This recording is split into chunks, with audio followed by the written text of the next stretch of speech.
Halo, kembali lagi dengan Ibu Nurija. Untuk video kali ini, Ibu akan menceritakan PKN kelas 10 dengan topik integrasi nasional dalam bingkai Bhinneka Tunggal Ika. Mari belajar yuk. Baik, kita awali dengan kebinekaan bangsa Indonesia. Indonesia merupakan negara yang terdiri kurang lebih 17.504 pulau dengan 1.340 suku bangsa yang mendiami Indonesia mulai dari Sabang sampai Merauke. Indonesia memiliki keberagaman suku, agama, ras, serta budaya. Kesenian daerah merupakan adat istiadat dalam bentuk keberagaman bangsa Indonesia dalam bidang sosial budaya. Bangsa Indonesia sendiri harus dapat bersatu dengan tetap menghargai keberagaman tersebut.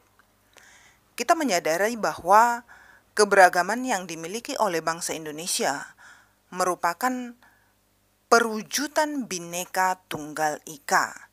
Bhinneka Tunggal Ika itu dari frasa bahasa Jawa kuno menyatakan semboyan bangsa Indonesia, yang artinya walaupun berbeda-beda namun tetap satu jua.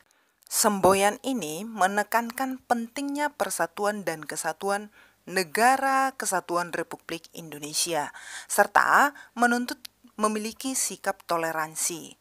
Jadi selain Bhinneka Tunggal Ika, negara kita juga memiliki alat-alat pemersatu bangsa seperti adanya Pancasila. Pancasila ini merupakan dasar negara Indonesia. Kemudian bendera merah putih. Bendera merah putih ini juga merupakan bendera kebangsaan Indonesia. Ada bahasa Indonesia yang merupakan bahasa nasional Indonesia. Ada burung Garuda, merupakan lambang negara Indonesia. Kemudian ada lagu Indonesia Raya, yaitu lagu kebangsaan Indonesia, dan juga ada lagu-lagu perjuangan yang mencerminkan persatuan dan kesatuan bangsa. Perwujudan Bhinneka Tunggal Ika dalam Pancasila, yaitu sila yang ketiga, Persatuan Indonesia. Nilai-nilai Bhinneka Tunggal Ika perlu diaktualisasikan dalam kehidupan sehari-hari. Ini dapat dilakukan demi meningkatkan persatuan serta meminimalisasi potensi ancaman perpecahan akibat perbedaan tersebut. Jadi dapat kita lihat beberapa contoh aktualisasi Bhinneka Tunggal Ika dalam berbagai bidang. Misalnya dalam bidang politik. Dalam bidang politik ini dapat kita lihat di kursi DPR, walaupun mereka itu berasal dari partai politik yang berbeda, namun dalam mengambil sebuah kebijakan atau keputusan, mereka harus mendahulukan kepentingan bangsa di atas kepentingan golongan mereka. Atau misalnya dalam pemilu itu kan semua warga negara itu memiliki hak suara yang sama. Jadi pemerintah juga harus dan wajib memfasilitasi kepada kaum disabilitas supaya mereka dapat menggunakan hak suaranya. Kemudian dalam bidang hukum dan pemerintahan ada beberapa contoh aktualisasinya. Misalnya, seorang presiden atau kepala daerah juga harus dapat mengakomodasi kepentingan rakyatnya tanpa membedakan suku, agama, ras, dan status sosialnya. Atau juga para penegak hukum, misalnya pengacara, jaksa, polisi, hakim, mereka itu harus bersikap objektif dan tidak melakukan diskriminasi kepada semua pelanggar hukum.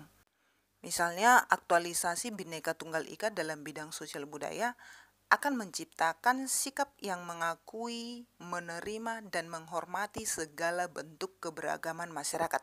Jadi di sana artinya setiap orang, setiap suku harus saling menghormati tanpa menganggap bahwa sukunya itu lebih baik atau lebih unggul daripada suku yang lain.